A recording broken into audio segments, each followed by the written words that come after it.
Perspectiva histórica sobre los tests psicológicos. Los test psicológicos o pruebas psicológicas son instrumentos experimentales que tienen por objeto medir o evaluar una característica psicológica específica o los rasgos generales de la personalidad de un individuo. Decimos que desde el principio de la historia humana se reconoce que las personas tienen diferentes aptitudes cognitivas, características de personalidad y comportamientos, y estas diferencias pueden evaluarse en cierta forma. Desde fechas remotas antes de Cristo, un emperador chino construyó un sistema de exámenes para determinar si los gubernamentales eran aptos para desempeñar sus labores. Esto se implementaba cada 3 años para evaluar sus habilidades. Estas fueron los primeros acontecimientos asociados a los test para que individualmente se reflejaran diferentes destrezas. En la Edad Media inexistía la individualidad, ya que las actividades de la gente se determinaban según la clase social. Pero en el siglo XVI se fueron desarrollando ideas que las personas eran únicas y tenían dones individuales y tenían derecho a mejorar su posición en la vida. Durante la última parte del siglo XIX, impulsado por los estudios de Charles Darwin sobre los orígenes de las especies y por el surgimiento de la psicología científica, el interés por el estudio por las diferencias individuales creció, ya que a finales del siglo XIX la psicología fue bautizada como ciencia en Alemania. Fue entonces cuando algunos psicólogos experimentales demostraron que los fenómenos podían ser descritos en términos cuantitativos y racionales. Muchos acontecimientos que ocurrieron en esa época en Francia y Estados Unidos fueron importantes para nuevas pruebas psicológicas. En el siglo XX, muy importante, Francis Galton, llamado padre de la psicología individual, fue pionero en el estudio de la inteligencia y sus orígenes. Se interesó por las bases hereditarias de la inteligencia y del talento, pero también elaboró una serie de pruebas sensoromotrices y diseñó varias técnicas para investigar las diferencias individuales en cuanto a aptitudes y temperamento. Ya a principios del siglo XX, Alfred Binet, asociado con otro colega, elaboró la primera prueba de inteligencia práctica para niños que no sacaban provecho suficiente a las aulas escolares. Esta prueba fue individual y pusieron énfasis en juzgar, comprender y racionar. Hay algunas fuentes donde se pueden encontrar tests psicológicos y otros instrumentos de evaluación como en páginas web y en catálogos. Hay varias compañías que publican gran cantidad de catálogos o de pruebas. Una de ellas es la evaluación psicológica, que tiene distintos catálogos que van de acuerdo al área de evaluación. Las pruebas se clasifican según su contenido, la forma en la que se elaboran, el parámetro para cuya medición se diseñaron, el propósito o el fin con el que se van a aplicar. Estas también se tienen en cuenta la manera en la que se administran, califican o interpretan. Un criterio de clasificación sencilla es la dicotomía, que es como una división de un concepto, especialmente cuando son opuestos. Aquí en este aspecto tenemos las pruebas estandarizadas contra no estandarizadas. Las pruebas estandarizadas llevan unos parámetros y ya tienen objetivos, y estas son elaboradas por profesionales. Son administradas especialmente en una muestra representativa de personas pertenecientes a una población. Esas pruebas tienen normas y esas sirven para interpretar los resultados. Las no estandarizadas pues son todo lo contrario, son pruebas informales y estas no llevan tanto lineamiento.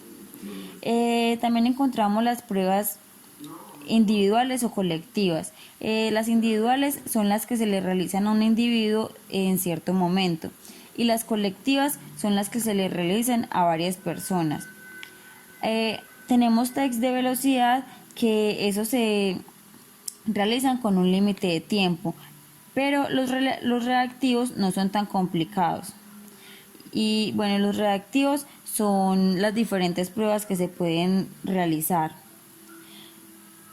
Y estos son y están los de potencia, que no tienen límite de tiempo, pero los reactivos ya son más complejos. También tenemos las pruebas verbales y no verbales, que las verbales son las que se obtiene un resultado ya sea verbal o escrito y están compuestas por párrafos, lecturas, bueno, en fin. Y las verbales es donde obtenemos respuestas por medio de un mapa conceptual, un rompecabezas, un diagrama, bueno, entre otros. También tenemos las pruebas cognitivas, que son las que califican los posibles procesos de la actividad mental. Las pruebas de rendimiento, que son las que evalúan el conocimiento del individuo sobre algún tema. También tenemos las de aprovechamiento, que son las que se califican si el individuo pues aprendió o no aprendió lo que se le enseñó. Y por último están las pruebas afectivas, que son las que califican las actitudes del individuo, sus valores y los rasgos de su carácter. Bueno, el objetivo principal de las pruebas psicológicas es el mismo que el del siglo XX, que son las de evaluar el comportamiento, las actitudes cognitivas, los rasgos de personalidad y otras características individuales y de grupo. Estas se realizan pues con el fin de formar juicios, predicciones y decisiones sobre la gente. Preparación de los usuarios de prueba. La preparación requerida para hacer la aplicación, evaluación e interpretación de pruebas puede variar de acuerdo con el tipo de prueba en particular. Por ejemplo, la preparación para los usuarios de pruebas individuales es más estricta que para una prueba colectiva. Asimismo, con las pruebas de inteligencia de personalidad que en las de rendimiento y actitudes especiales. Los editores comerciales de las pruebas exigen a los compradores que cumplan con un nivel adecuado de preparación para aplicarla en otras personas. Los sistemas de orientación americana AGS y las de Psychological Corporation dividen el nivel de preparación de pruebas en 3 niveles que son A, B y C. A, donde el usuario tiene al menos un curso sobre medición y guía o cuenta con experiencia en aplicación e interpretación. B, donde el usuario tiene una capacitación graduada en medición, guía, evaluación psicológica individual o métodos de valoración especial. Y C, donde el usuario tiene un reconocimiento y culminación de un programa de capacitación con trabajo apropiado, con experiencia práctica en administración e interpretación de instrumentos de evaluación clínica. También es importante hablar sobre los códigos de la ética. El uso ético de pruebas se puede controlar mediante un código de ética al que están suscritos los profesionales y que aplican las pruebas y los editores de las mismas. La Asociación Americana de Psicología, APA, la Asociación Americana de Personal y Asesoría, APGA, y el Consejo Nacional de Medición en Educación, NCME, manejan códigos para la aplicación de pruebas y otros servicios psicológicos. Los 3 códigos destacan la importancia de conservar el bienestar del examinado y de protegerlo del mal uso de los instrumentos de medición y evaluación. El cumplimiento de dichos estándares y códigos ayuda a asegurar que las pruebas psicológicas y demás instrumentos y procedimientos psicométricos sean aplicados por personal calificado y que los resultados se interpretan y aplican con precisión y consideración del examinado. Otra parte importante al terminar una prueba es el consentimiento informado y la confidencialidad.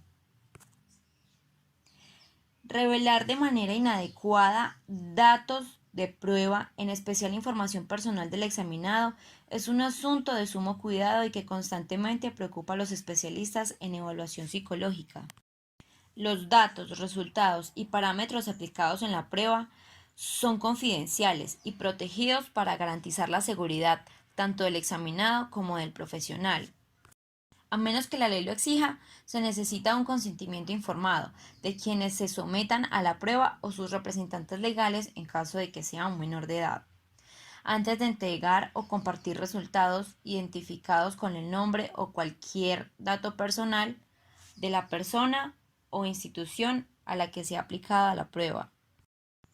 El consentimiento informado implica o trata de que la persona acepte que se entregue información privada porque sabe de qué se trata, de qué consiste y con quién sea compartida. El no cumplimiento de estos parámetros y códigos puede llevar a sanciones legales y jurídicas.